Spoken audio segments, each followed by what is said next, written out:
नमस्कार, मैं senior inspector Himanshu Rawat crime petrol Dastak में आपका स्वागत करता हूं। एक बहुत ही खतरनाक केस आया था हमारे पास। किसी का मर्डर किया गया था पूरी मास्टर प्लानिंग के साथ। किसने किया था ये मर्डर, क्यों किया था, कैसे किया था, कई सवाल थे। इतनी मास्टर प्लानिंग के साथ मर्डर किया गया था, ऐसा तो पॉसिबल ही नहीं है कि कोई दस्तक ना हुई हो। हम भी जानने को बेचैन थे कि इस मर्डर के पीछे क्या राज है। और यकीन मानिए, जितनी विचित्र यह हत्या थी उससे ज्यादा शॉकिंग इससे जुड़ी हुई कहानी थी।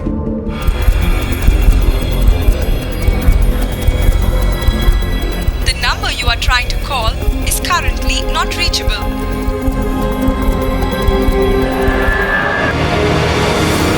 जी अच्छा ठीक है। क्या हुआ? नहीं माँ, रीना वहां भी नहीं है। क्या? अब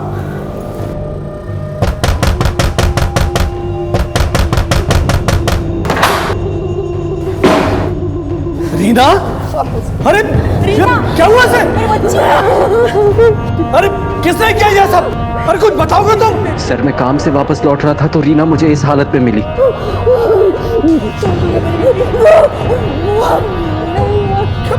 मैंने भी पूछा लेकिन कुछ बता नहीं पा रही है।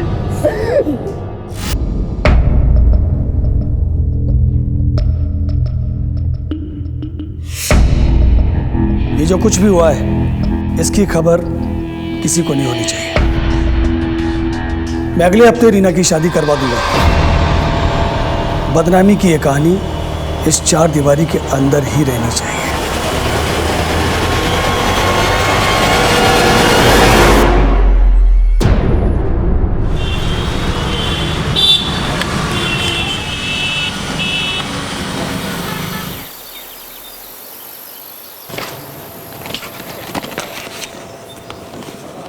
अंकिता, लंच तैयार हुआ? हाँ, लाई। आज आप कितने बजे तक आ जाएंगे? वही रोज की तरह 7 बजे। मैं भगवान से प्रार्थना करूंगी कि आज आपका काम हो जाए, प्रॉपर्टी की कोई बड़ी डील फाइनल हो जाए। काम प्रार्थना से नहीं, कोशिश से बनता है। चलता हूं।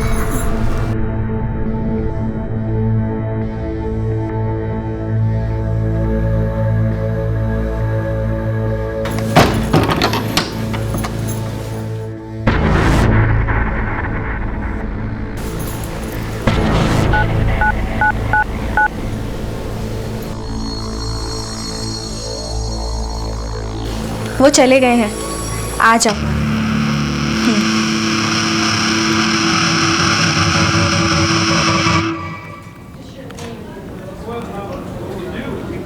हाँ बेटा, मैंने सारे डिटेल्स भेज दिए, ईमेल चेक कर लेना। सर। हाँ मनीष। सर ये आनंद सिन्हा है, ये अपनी पत्नी की मिसिंग रिपोर्ट लिखाने आए। बैठिए। सर रीना नाम है इसका। सर आज सुबह घर से निकली थी सेक्टर 29 के मार्केट से सामान लाने के लिए। जब काफ़ी देर तक नहीं लौटी और मैंने कई बार कॉल किया तो उसका फ़ोन स्विच ऑफ आ रहा है। दोस्तों और परिवार वालों से पूछताछ की? सर हमारा कोई दोस्त है ही नहीं। क्या मतलब? कहाँ से हैं? कटवाल गांव। सर रीना का अतीत बड़ा ही अशांत रहा है। कुछ साल पहले रीना के परिवार में आपसी दुश्मनी के कारण रीना का रेप हुआ था। रीना के चचेरे भाई जग्गू ने किया था उसके साथ ये दुष्कर्म। इस हादसे के बाद रीना अपने पिता अमृतपाल के लिए अपमान का दाग बन चुकी थी। मैं अगले हफ्ते रीना की शादी करवा दूंगा। लेकिन रीना और मैं कॉलेज में साथ पढ़ते थे और एक दूसरे से प्यार करते थे, जिसका पता उसके पिता अमृतपाल को नहीं था। हम लोगों ने भागकर शादी करने का फैसला किया और यहाँ आकर शादी कर ली। उसके परिवार वालों ने तुम्हें ढूंढने की कोशिश की या रीना ने अपने माँ बाप से मिलने की कोशिश की? सर रीना ने तो नहीं, लेकिन मैं गया था अमृतपाल से मिलने के लिए, उनसे माफ़ी मांगने के लिए। माफी? अरे मेरा बस चले तो तुझे और रीना को जिंदा गाड़ दूं मैं। सारी दुनिया में मेरा तमाशा बना के मुझसे माफी मांगने आया तू? अरे मर चुकी है रीना, मेरे लिए मर चुकी है। और सुन, चुपचाप निकल जा यहां से और दोबारा यहां आने की गलती मत करना। अगर दोबारा आया तो यहां से जिंदा वापस नहीं जाएगा। निकल यहां से।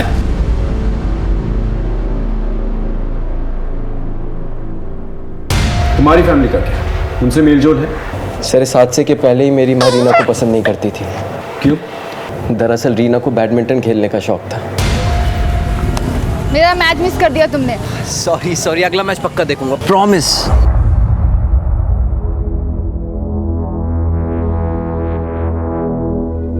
आनंद, तुम्हें कितनी बार कहा है मैंने, हमारी घर की होने वाली बहू इस तरह के खेल कूद में हिस्सा नहीं लेगी, जहाँ पर खेल कम और टांगे ज्यादा देखते हैं। देखने वालों की नजर पे है माँ जी, अपने बच्चे को दूध पिलाती माँ को भी लोग बुरी नजर से देखते हैं।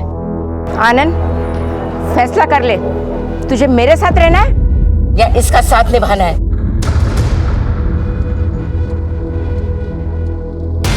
इनसे रीना का मोबाइल नंबर लेके लास्ट लोकेशन ट्रेस करो और मोबाइल की डिटेल्स भी निकालो। जी। आप चिंता मत कीजिए, हम इंक्वायरी शुरू करते हैं। Thank you sir, please.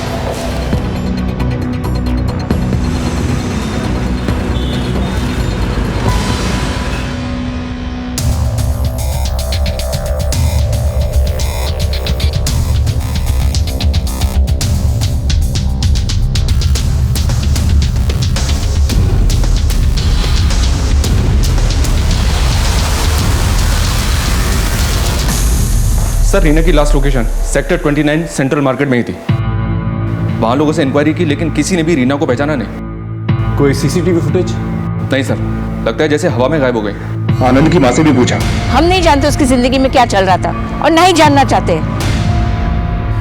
कहीं रीना के लापता होने का कारण उसके साथ वो हादसा तो नहीं? लेकिन सर, आनंद के मुताबिक पिछले 2 साल से रीना अपने परिवार से मिली तक नहीं है। फोन लगा के देखो क्या जवाब है।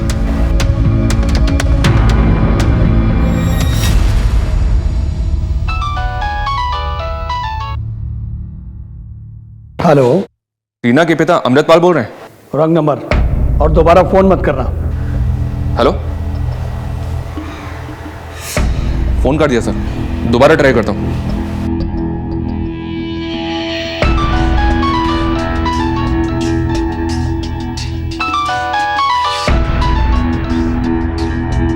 देखिए, मैं गाजियाबाद पुलिस स्टेशन से पीएसआई मनीष सिंह बोल रहा हूँ। आपकी बेटी रीना के गायब होने की रिपोर्ट लिखवाई है उसके पति आनंद ने। कुछ पता है आपको इसके बारे में? मैंने कहा ना, मुझे कुछ नहीं पता और ना पता करना है। आदमी काफी टेढ़ा लग रहा है सर। टेढ़ा होने का रीजन है उसके पास? सर, कहीं ऐसा तो नहीं कि रीना का किसी के साथ अफेयर था और इसी चक्कर में कहीं भाग गई? हो सकता है। अभी फिलहाल किसी भी पॉसिबिलिटी को रूल आउट नहीं किया जा सकता मनीष। रीना के कॉल रिकॉर्ड निकालो, रीना और आनंद के रिलेशनशिप के बारे में भी पता करो, बाद में उसके परिवार तक जाते हैं। ठीक है सर।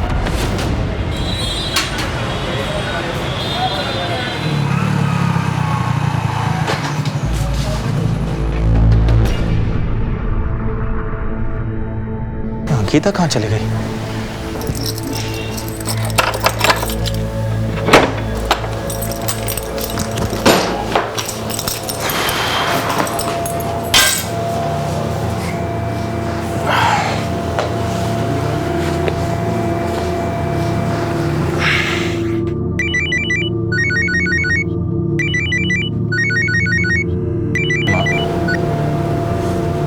हाँ माँ, बोलिए। अरे कहाँ था तू? कब से फोन लगा रही हूँ तेरा। अंकिता कहाँ है? 2 घंटे हो गए, फोन नहीं उठा रही। सब ठीक तो है ना बेटा? हाँ माँ, सब कुछ ठीक है। वो अंकिता बाजार गई होगी। काम कैसा चल रहा है तेरा? बस ठीक चल रहा है माँ, थोड़ा समय जाएगा संभालने में। अच्छा, आप ये बताइए, जो मैंने आपसे कहा था, आपने उस बारे में कुछ सोचा? मेरा जवाब तुझे पता है, मेरा इरादा कोई नहीं बदल सकता।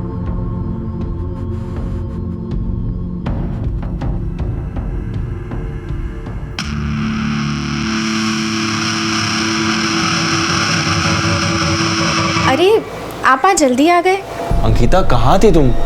माँ तुम्हें कब से फोन लगा रही है, तुम फोन क्यों नहीं उठा रही हो? वो मैं मार्केट गई थी, फोन चार्जिंग पर लगा है।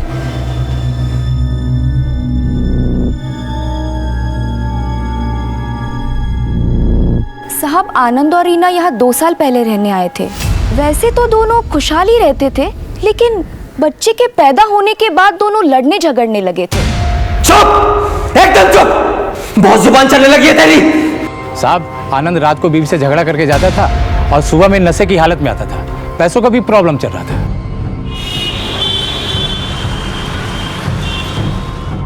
सर। हाँ मनीष, आनंद के पड़ोस में पता किया मैंने। आनंद की शादीशुदा जिंदगी ठीक नहीं चल रही थी। कहीं ऐसा तो नहीं कि इन्हीं हालातों से परेशान होकर रीना कहीं भाग गई? मैंने भी यही अंदाजा लगाया था मनीष, लेकिन शायद वो अपने छोटे बच्चे को छोड़कर कहीं जाए। रीना का पास काफी अशांत है।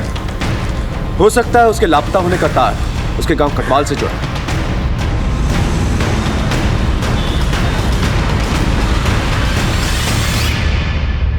रीना का घर यही है? जी पापा, पुलिस आई है। पूछो उनसे क्या काम है। कहना है केस के सिलसिले में पूछताछ कर दी। अगर वक्त नहीं है तो समन्स भेज के थाने बुलवा लेते हैं। मैंने आपसे फोन पे ही कहा था कि रीना से ना तो मेरा कोई रिश्ता है और ना ही कोई लेना देना। क्या हुआ रीना को? कालिक पोती थी रीना ने हमारे परिवार के मुंह पर। जग्गू ने उसके साथ जो कुछ भी किया, उसके बाद मैंने उसके लिए एक बहुत अच्छा रिश्ता तय किया था। लेकिन रीना मेरे नाक के नीचे मेरे ही टुकड़ों पर पलने वाले एक मामूली से आदमी आनंद के साथ भाग गई। इतना सब होने के बावजूद आनंद ने रीना को अपना लिया, उससे शादी भी कर ली। वो तो आपके पास माफी भी मांगने आया था। आनंद, उसकी बातों पर भरोसा मत करना। वो मेरे पास माफी मांगने नहीं, जायदाद में हिस्सा मांगने आया था।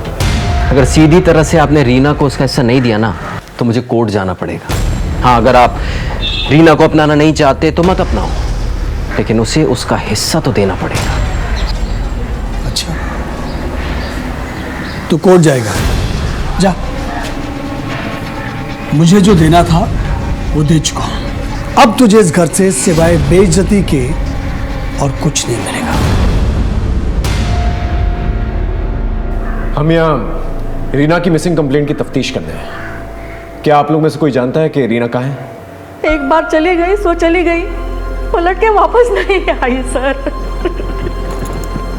ठीक है, जैसे आप लोगों को कुछ पता चलता है हमें बताइएगा।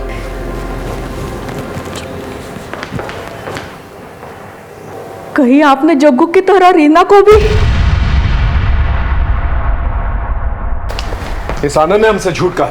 मैं गया था अमृतपाल से मिलने के लिए, उनसे माफी मांगने के लिए। अगर इनकी बात माने तो ये मामला कुछ और ही है सर। हो सकता है कि आनंद ने ही रीना के साथ कुछ कर दिया हो सकता है। तुम इस आनंद से दोबारा पूछताछ करो, तब तक मैं इनकी फैमिली हिस्ट्री समझने की कोशिश करूँ। Okay sir. सर, वो अमृतपाल झूठ बोल रहा है। सर, आप तो मिले होंगे ना उनसे, जान ही गए होंगे कैसे लोग हैं वो। सर, वो अमृतपाल जमाने जोड़ने के अलावा कुछ नहीं जानता। तहसील में रहकर उल्टे सीधे तरीकों से कितने लोगों की ज़मीन जायदाद हड़पी है उसने, यहाँ तक कि अपने भाई तक को नहीं छोड़ा। और सर, आपको मुझ पे भरोसा नहीं है ना, तो आप गांव जाकर उनकी फैमिली से पूछ सकते हैं।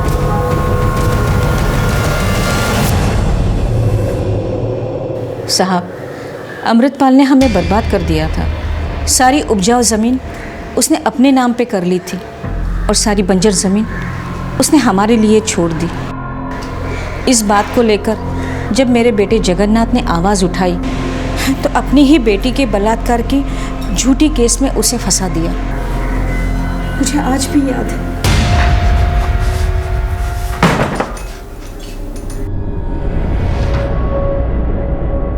जग्गू, तू ठीक तो है? माँ, वो मेरे पीछे पड़े माँ, वो मुझे मार देंगे। मैं बस तुझसे मिलने आया था। तुझे पता है ना माँ, मैंने रीना का बलात्कार नहीं किया था, मुझे फंसाया गया था। मैं जानती हूँ बेटा। जग्गू, मुझे जाना होगा माँ, अपना ख्याल रखना। जग्गू,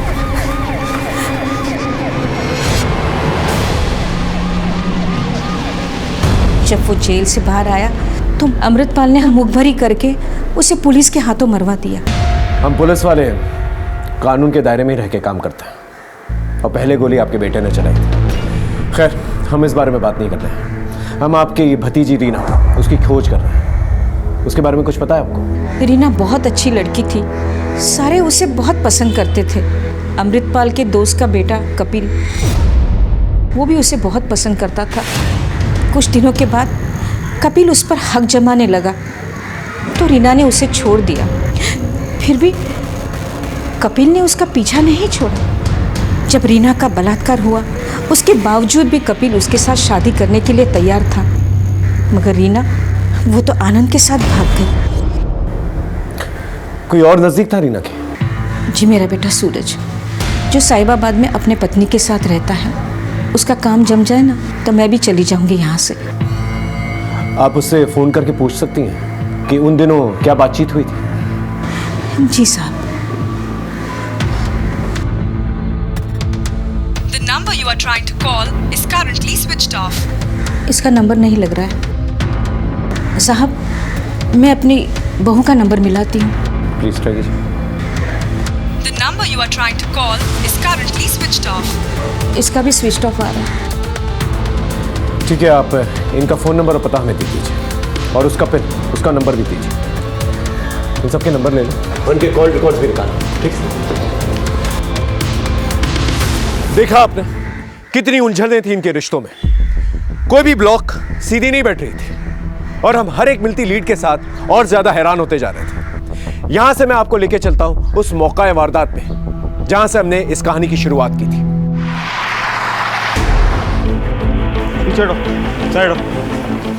फोन किसने किया था? सर, मैंने फोन किया था आपको। हाँ बोलिए। साहब, मैं अपनी सहेली अंकिता से मिलने आई थी। आई तो देखी दरवाज़ा खुला पड़ा था, अंदर जाके देखी सारा सामान बिखरा पड़ा था और घर में भी कोई नहीं है सर। लेकिन सर, एक बात मुझे बहुत खटकी। चलिए मैं आपको दिखाती हूँ।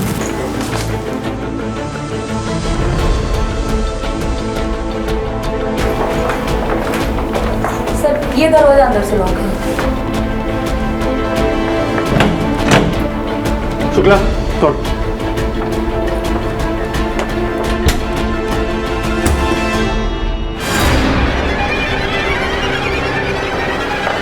सर, बाहर के दरवाजे का लॉक टूटा हुआ है। एक काम करो, घर को अच्छे से चेक करो, शायद कुछ पता चले।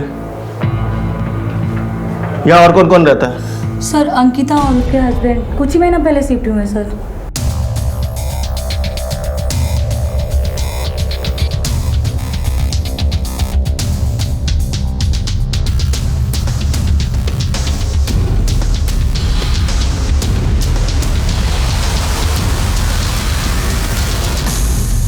इसकी बीवी का है, उसका नंबर है कोई आपके पास? हाँ सर, मैंने फ़ोन किया था, वो अपने मायके में है, बस वो निकल चुकी है सर। ठीक है, आप बाहर वेट कीजिए।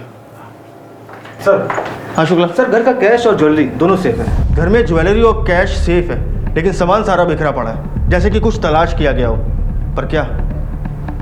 शुक्ला, एक काम करते हैं, मोहल्ले के लोगों से आसपास पूछताछ करते हैं, शायद कुछ क्लू मिल जाए।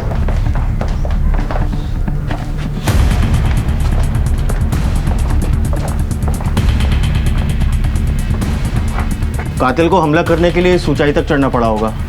सिंह, आसपास चेक करो, देखो कुछ मिलता है क्या। चेक करो।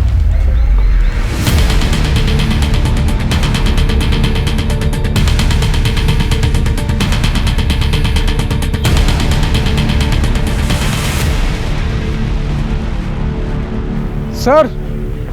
हाँ सिंह, बोलो। हाँ सर, ये सीढ़ी। शुक्ला, मर्डर वेपन के साथ इस सीढ़ी को भी फॉरेंसिक में भेजो, शायद कोई फिंगरप्रिंट मिल जाए। Okay sir. सर, ये पास में गन्ने का जूस का ठेला लगाता है, इसने कुछ देखा है? क्या देखा तुमने? साहब, परसों शाम से एक बूढ़ा आदमी यहाँ आता था और उसके हाथ में एक ऐसी सीढ़ी थी और हाथ में एक सब्वल था। देखने में कैसा था? उसका स्केच बनवा सकते हो? नहीं साहब, इतना ध्यान से उसका चेहरा नहीं देखा था। ठीक है, जा सकते हो। शुक्ला। जी सर। इस बूढ़े आदमी के बारे में पता करो, मुझे लगता है कि हमलावर यही है। और इस सीढ़ी और सब्बल के बारे में भी पता करो, देखो ये कहाँ से खरीदा गया है। पास ही में एक मजदूर चौक भी है, वहाँ भी पूछताछ करो। Okay sir.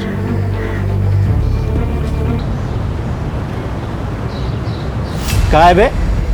हाथ पैर तो सलामत है, फिर फोन काहे नहीं उठा रहे हो? 25 लाख का कर्जा बहुत बड़ी बात है बाबू। हम जानते हैं भैया, बस 2-3 हफ्ते और दे दो, हम पूरा पैसा लौटा देंगे। अबे 2-3 हफ्ते में क्या तुम्हारी लॉटरी लगने वाली है? भैया हम कोशिश कर रहे हैं, कुछ ना कुछ बंदोबस्त हो जाएगा। आप तो जानते हैं कि कितनी परेशानी में हैं अभी हम। ठीक है, 3 हफ्ते यानी 21 दिन। अगर 22वें दिन हमारा पैसा नहीं मिला ना तो तोरी नीलामी कर देंगे, समझे? चलो रे। हाँ साहब, मेरी दुकान का ही सामान है। क्या बता सकते हो ये सामान तुम्हारी दुकान से किसने लिया? कोई बूढ़ा आदमी था क्या?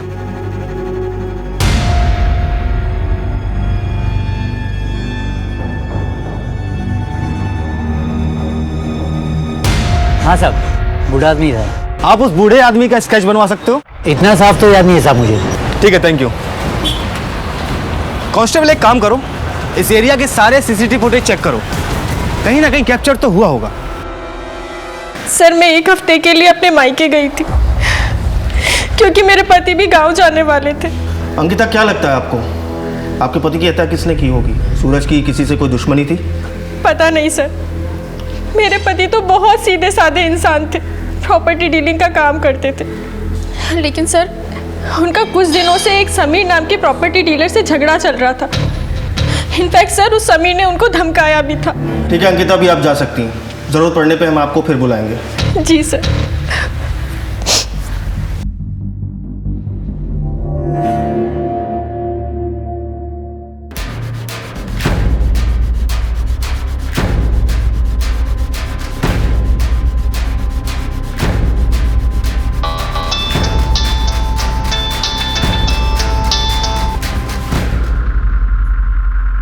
देखिए आपका काम हो जाएगा, लेकिन इसके लिए आपको मुझे पूरे 15% देना होगा।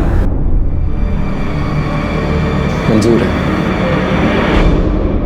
सर सूरज की पोस्टमार्टम रिपोर्ट आ गई है। रिपोर्ट से मालूम चला है कि सूरज की मौत कल दिन में हुई है। सर मर्डर वेपन पर हमें जो उंगलियों के निशान मिले थे, वही उंगलियों के निशान हमें सीढ़ी पर मिले। शुक्ला, इस इन्वेस्टिगेशन के दौरान जिन जिन लोगों से तुम पूछताछ करोगे उन सब के फिंगरप्रिंट मुझे चाहिए। जी सर। सूरज की दुश्मनी किसी समीर नाम के प्रॉपर्टी डीलर से थी। उठा के लाओ समीर को। बताएगा? हाँ साहब, सूरज के साथ मेरा झगड़ा था। वो मेरे एरिया में अपना बिजनेस सेटअप कर रहा था, इसलिए धमकाया था मैंने उसे, लेकिन उसकी मौत में मेरा कोई हाथ नहीं है। तो 5 सितंबर को कहा था तू? जीटी रोड पर शिवा रिसोर्ट है, अपने दोस्तों के साथ पिकनिक मना रहा था। पता कर लीजिए आप। वो तो हम पता लगा ही लेंगे, लेकिन जब तक इस केस में हमें कुछ और पता नहीं चल जाता तू यहीं रहेगा। सर। हाँ शुक्ला।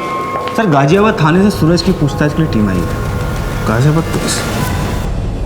तो ये रीना सूरज की कज़न है और 5 सितंबर से गाजियाबाद से लापता है। हम इसे ढूंढते ढूंढते यहाँ तक आ गए।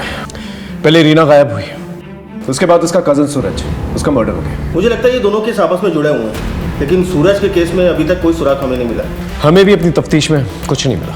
सर हम लोग रीना और सूरज के कॉल पर टैली कर रहे थे। कुछ हफ्तों से ये दोनों एक दूसरे के साथ रेगुलर टच में थे। एक बात और सर, कपिल ने भी रीना को कई सारे कॉल्स किए हैं। कपिल के फ़ोन की लोकेशन रीना के मोहल्ले की दिख रही है। यहाँ तक कि 5 सितंबर को उसी एरिया में वो था जिस दिन रीना गायब हुई। इसका मतलब कपिल रीना पे नजर रखे हुए था और रीना कॉन्स्टेंटली टच में थी सूरज के। अब लगने लगा है ये दोनों केसेस एक दूसरे से जुड़े हुए हैं। सर ये फुटेज। सर ये दिल्ली जाने वाले रास्ते की सीसीटीवी फुटेज।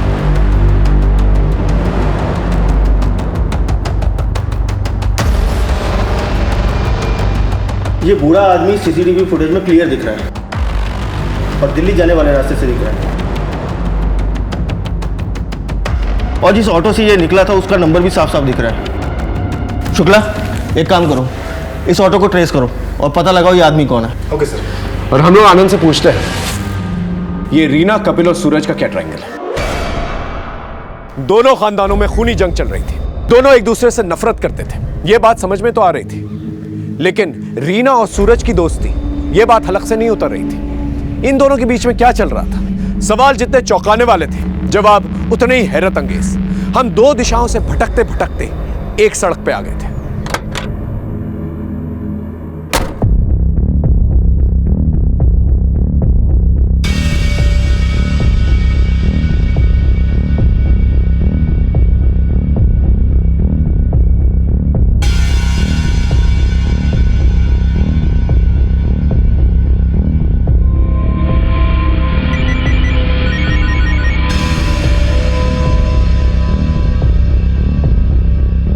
हेलो। नहीं, कुछ दिनों तक मेरे को भी फ़ोन मत करना। मैं खुद आकर मिलूंगा और तुम्हारा सारा हिसाब चुकता कर दूंगा।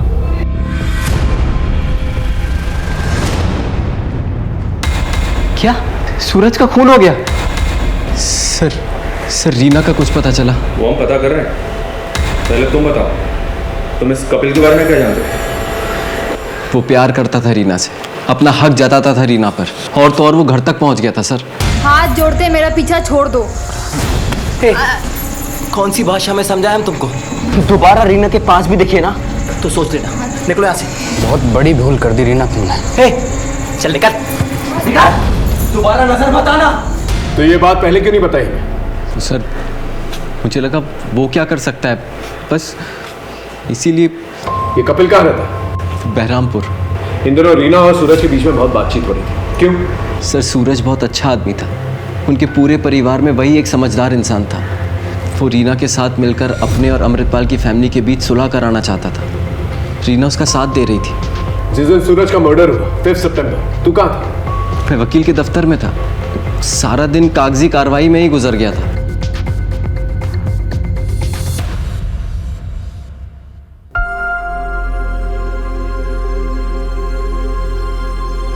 जो हुआ सो हुआ माँ, भूल जाइए। एक नए सिरे से शुरुआत कीजिए माँ। और ले देखिए, एक चाचा जी तो है हमारे, इस नफरत की लड़ाई को हम यही खत्म कर देते हैं।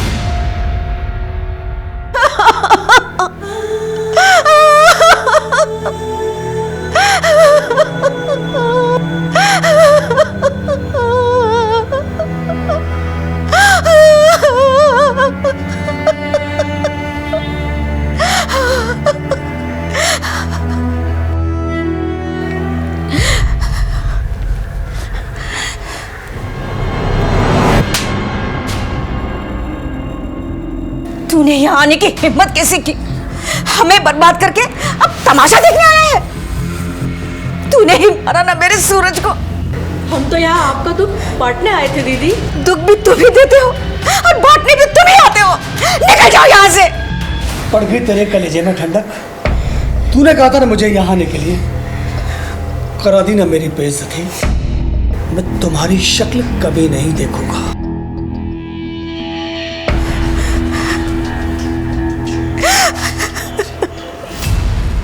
रीना ने तुझे छोड़ दिया, लेकिन तूने रीना को नहीं छोड़ा। क्यों? क्योंकि सर मैं रीना से बहुत प्यार करता था। और रीना आनंद से? नहीं सर, आनंद ने तो उसे फंसाया था। इसलिए तूने उसे किडनैप कर लिया। कहाँ है रीना? सर ये क्या कह रहे हैं आप? मैं भला उसे क्यों किडनैप करूंगा? ज्यादा भोला बनने की कोशिश मत कर, समझा? इन दिनों तो उसको फॉलो कर रहा था। बोल, क्या खेल खेल रहा है? हाँ सर, मैं गया था उसके पास, लेकिन ये कोई अपराध थोड़ी ना है। देख, मेरे सब्र का इम्तिहान मत ले, समझा? सच सच बोल। सर रीना और आनंद के झगड़े चल रहे थे, तो मुझे लगा कि शायद रीना को अपनी गलती का एहसास होगा कि उसने आनंद को क्यों चुना, और मुझे लगा कि वो मेरी ज़िंदगी में दोबारा वापस आ जाएगी, इसलिए मैं उसके आसपास रहता था। 5 सितंबर को कहाँ था तू? सर मैं अपने गांव हिसार गया हुआ था, और वहाँ से आया तो मुझे पता चला कि रीना गायब है। तेरी हर एक बात को चेक करेंगे, जरा सा भी छूट टिकला ना तो देख लेना। शहर छोड़ के मत जाना कहीं। अब जा। हम हर एक लीड को फॉलो कर रहे थे, सबसे पूछताछ कर रहे थे, दोनों केसेस को जोड़कर देख रहे थे, यहां की संभावना वहां, वहां के लिंक को यहां, लेकिन कुछ भी हाथ में नहीं आ रहा था। फिर एक ऐसा मोड़ आया जिसने हमारी परेशानी और भी ज्यादा बढ़ा दी।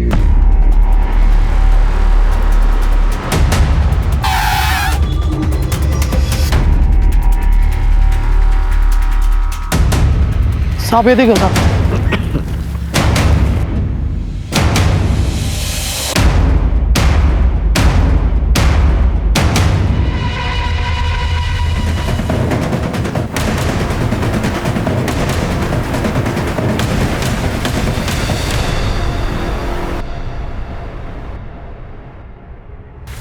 सर, रीना को मारने का किसी के पास क्या कारण हो सकता है?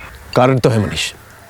अमृतपाल के पास रीना ने भागकर शादी की, कपिल के पास रीना उसके हाथ आते आते निकल गई, और आनंद के पास इनके बीच में झगड़े जो हो रहे थे। मुझे तो रीना के भाई सचिन पे भी शक है, क्योंकि रीना की मौत से सीधा फायदा है उसका। और इन सबसे हटकर रीना का पास्ट सबसे बड़ा कारण है। लेकिन सर कपिल के अलावा ही चेक किया हमने, वो अपने गांव हिसार में ही था।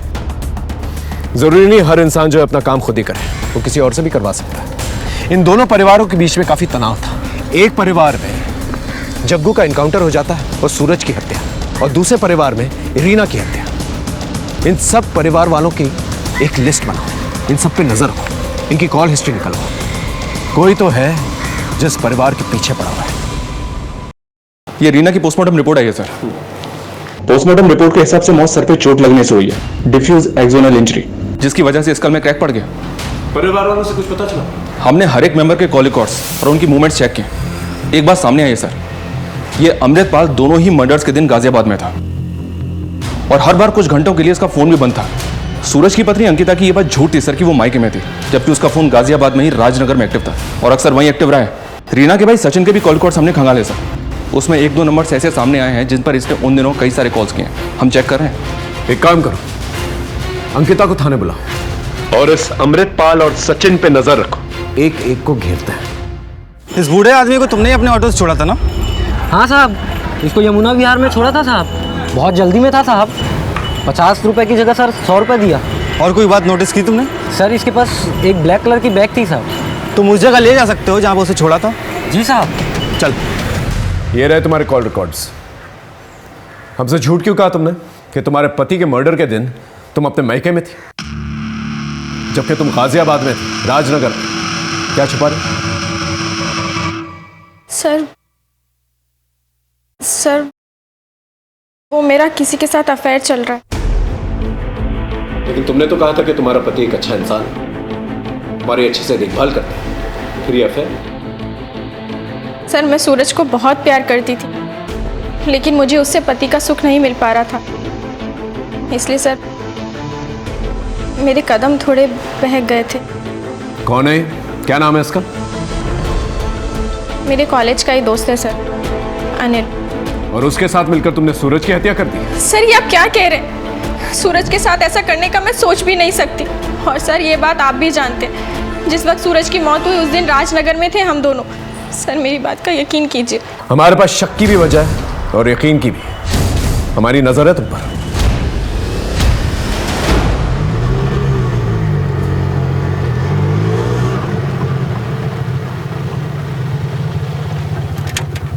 साहब यही वो जगह है। वो बुढ़ा यहाँ पे उतरा और सीधा चला गया साहब।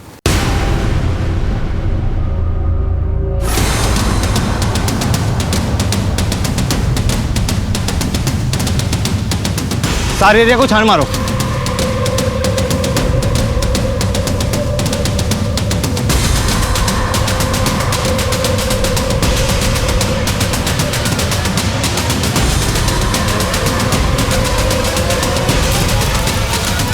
सर यहाँ कुछ मिला है?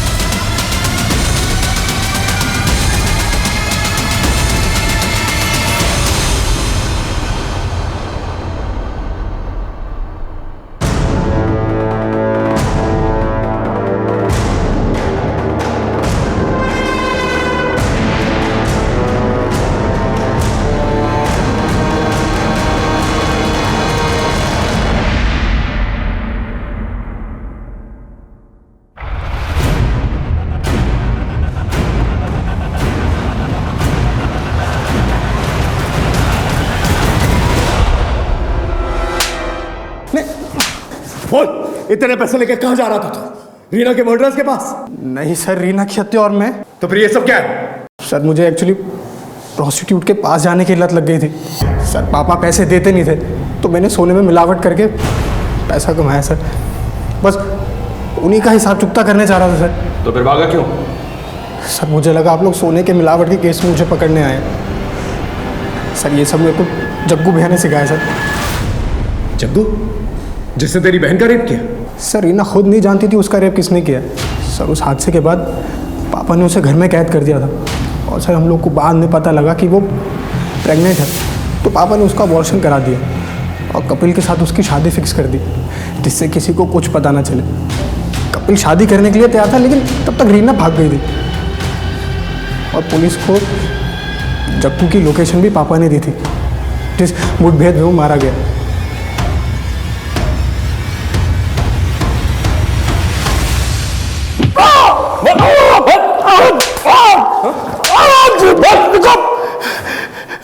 क्यों मार रहे हो तुम मुझे इतना? तुमको मालूम है ना कि ये गैर कानूनी है, और इसके लिए मैं तुम्हें कोर्ट में घसीटूंगा। कोर्ट जाने लायक बचेगा तब ना। हटा दे। देखो देखो, बता था, सब बता था। शुरुआत से बता। अरे जग्गू तू। चाचा तुमने बहुत नाइंसाफी की हमारे साथ। अरे पैसे पैसे का मोहताज बना दिया हमें, लेकिन अब नहीं चलेगा तुम्हारा ये सब। शराब पी के आया क्या है? चल निकल यहाँ से, निकल। छोड़ूंगा नहीं मैं तुम्हें चाचा। मुझे समझ नहीं आ रहा था कि जग्गू से कैसे छुटकारा पाऊं, और फिर एक दिन रीना, अरे क्या हुआ से? रीना का बलात्कार किसने किया है ये उसे नहीं पता था। जो हो गया उसे तो नहीं बदल सकता था, लेकिन जग्गू को इस केस में फंसाकर उससे मैं जरूर छुटकारा पा सकता था। इसलिए मैंने जग्गू के खिलाफ FIR दर्ज करा दी। जग्गू गिरफ्तार हो गया, लेकिन इतना सब कुछ होने के बाद रीना का हाथ कोई नहीं थामने वाला था। इसलिए मैंने जमीन का एक हिस्सा रीना के नाम कर दिया। वो जमीन भी मेरी हड़पी हुई थी। कितना लालची आदमी है तो अपनी बेटी के इतने बड़े हादसे को अपने फायदे के लिए इस्तेमाल किया। जग्गू को दोबारा कैसे फंसाया? जेल से छूटने के बाद जग्गू और भी खतरनाक हो गया था और पुलिस का एक वांटेड मुजरिम था। इसलिए मैंने उसके लोकेशन की इंफॉर्मेशन पुलिस को दे दी। चल अब इतना बता दिया तो ये भी बता दे, रीना और सूरज के मर्डर के दिन तू गाजियाबाद में क्या कर रहा था और तेरा मोबाइल फोन क्यों ऑफ था? दोनों के मर्डर में तेरा हाथ है ना? बोल बोल। नहीं, गाजियाबाद में अक्सर तहसील के काम से जाता हूँ और वहाँ मुझे अपना फ़ोन स्विच ऑफ रखना पड़ता है। मैंने इन दोनों में से किसी का मर्डर नहीं किया। सर ये अमृतपाल क्या सच कह रहा है? अगर इसका हाथ नहीं है तो फिर किसका हाथ है? क्योंकि इसके अलावा हमारे रडार में और कोई बूढ़ा आदमी नहीं है। हमने रीना और आनंद की पूरी जिंदगी खंगाल ली, सारे एलिबाइज भी चेक कर लिए, कुछ नहीं मिला। कुछ तो मिसिंग है मनीष। सर एक नई इन्फॉर्मेशन हाथ लगी है। सर हम जैसे बूढ़ा आदमी समझ रहे थे, बल्कि बूढ़ा आदमी नहीं, बूढ़े आदमी के भेष में था। उस रिक्शे वाले ने जिस जगह उसको उतारा था उस जगह से हमें कुछ चीजें मिली हैं, जैसे जले हुए बाल और बैग।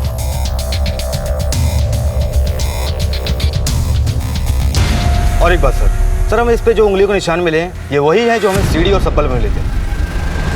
अब ये कौन हो सकता है सर? सचिन, कपिल, आनंद या कोई और? लेकिन सर इन सब के रिकॉर्ड्स, इनके अलावा हमने ऑलरेडी चेक किए, सब ठीक है। मनीष तुमने सुना अमृतपाल ने क्या कहा? कुछ स्टेटमेंट्स बड़े काम के होते हैं। एक काम कर मनीष। Okay sir.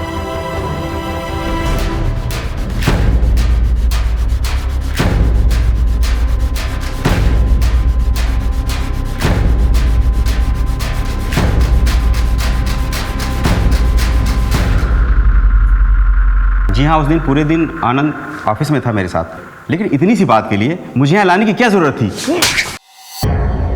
जरूरत थी क्योंकि हमने तेरी थोड़ी सी हिस्ट्री निकाली। तूने उस रिकवरी एजेंसी के खिलाफ कोई केस ही दर्ज नहीं किया। 5 सितंबर को तो ऑफिस में भी नहीं था। ऊपर से तेरे खुद के खिलाफ जालसाजी के कई कंप्लेंट्स हैं। अब अपनी वकालत खुद करेगा या एक अच्छे वकील को बुलाओ? दरअसल मैं प्रॉपर्टी के कुछ फेक डॉक्यूमेंट्स बना रहा था। किसके प्रॉपर्टीज के?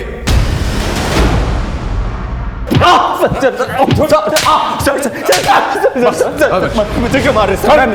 तेरे वकील ने तेरी वकालत छोड़ दी है, समझा? अपना जुर्म कबूल कर लिया। अब तेरा DNA और फिंगरप्रिंट सारी कसर पूरी कर देंगे। अब सच सच बता। बोल। मैं बताता हूँ, मैं बुरी तरह से कर्ज में डूबा हुआ था। लेनदार धमका रहे थे सर। तभी मुझे पता चला कि रीना के बाप ने उसके नाम पे बहुत सारी ज़मीन कर रखी है, लेकिन वो रीना को दरिया दिली सूझ रही थी। आनंद उस जमीन को भूल जाओ। पापा ने धोखे से हथियाया था वो जमीन, जिसकी थी हमने वापस कर दी। किसे? सूरज को। अपने पति की मदद करने में बड़ी दिक्कत हो रही है तुमको, लेकिन अपने दुश्मनों पर लौटाने के लिए सब कुछ है तुम्हारे पास। देखो पापा ने जो गलती की है ना, उसे मैं सुधारना चाहती हूँ। मैं और सूरज मिलकर ये दुश्मनी खत्म करना चाहते हैं। और रही बात तुम्हारे कर्जे की आनंद, उसके जिम्मेदार तुम खुद हो, मैं नहीं। बहुत मुंह चलने लगा है, बहुत मुंह चलने लगा है। उसके बाद मैंने रात में चुपचाप रीना की बॉडी को एक बोरे में भर के जंगल में फेंक दिया। सूरज को क्यों मारा? सर मैं सूरज के पास गया था वो प्रॉपर्टी के पेपर वापस मांगने के लिए। अरे आनंद, तुम यहाँ? सब ठीक है ना? रीना ने अपना इरादा बदल दिया है। वो ये प्रॉपर्टी अपने बच्चे के भविष्य के लिए रखना चाहती है। मैं ज़रा एक बार रीना से बात कर लेता हूँ। The number you are trying to call is currently switched off. Phone switch off आ रहा है उसका। आनंद, मेरी एक बार उससे बात हो जाए फिर मैं खुद आके तुम्हें पेपर्स दे दूंगा। मुझे पता था कि सूरज मुझे वो पेपर्स देने वाला नहीं है, इसलिए मैंने सोचा कि उसे रास्ते से ही हटा देता हूँ। फिर ये बूढ़ा आदमी बनने का नाटक क्यों किया? सर वो ज़मीन कटवाल में है। अगर उसके कागजात तहसील में जाते तो अमृतपाल को सब पता लग जाता और वो ये ज़मीन मेरे नाम कभी नहीं होने देता। इसलिए मैंने वकील के साथ मिलकर कागजात में हेर फेर की। अमृतपाल की सूरज के परिवार से दुश्मनी है, ये सब जानते हैं। इसलिए मैंने उसके जैसा हुलिया बनाया और सूरज पर नज़र रखना शुरू कर दी। और मर्डर वाले दिन अपना मोबाइल वकील के यहाँ छोड़कर मैंने सूरज को अपने रास्ते से हटा दिया। फिर मैंने सूरज के घर जाकर उसके घर की तलाशी ली और वो डॉक्यूमेंट्स ले लिए। यमुना विहार में जाकर मैंने अपनी वेग और मेकअप का सारा सामान जला दिया। रीना का बलात्कार क्यों किया?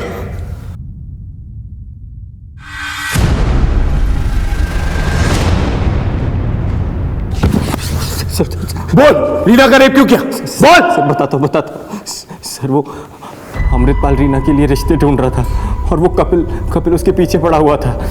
सर मुझे लगा कि रीना मेरे हाथ से निकल जाएगी, इसलिए मैंने अपने एक दोस्त से कह के उसका रेप करवा दिया और खुद हमदर्दी जताने चला गया। मैं रीना को भगा कर ले गया, सोचा कुछ दिन में सब कुछ ठीक हो जाएगा, लेकिन कैसा इंसान है तू? अपनी लालच में इतनी तबाही मचाई और सारी जिंदगी जेल में सड़ना और यही सोचना। हर जुर्म के पीछे एक कहानी होती है, एक दस्तक होती है। जो वक्त रहते संभल गए तो संभल गए, वरना जुर्म की ये खाई अच्छों को निकल जाती है। फिर मिलेंगे एक नए केस के साथ। तब तक देखते रहिए क्राइम पेट्रोल दस्तक। मकसद बताना नहीं, बचाना है।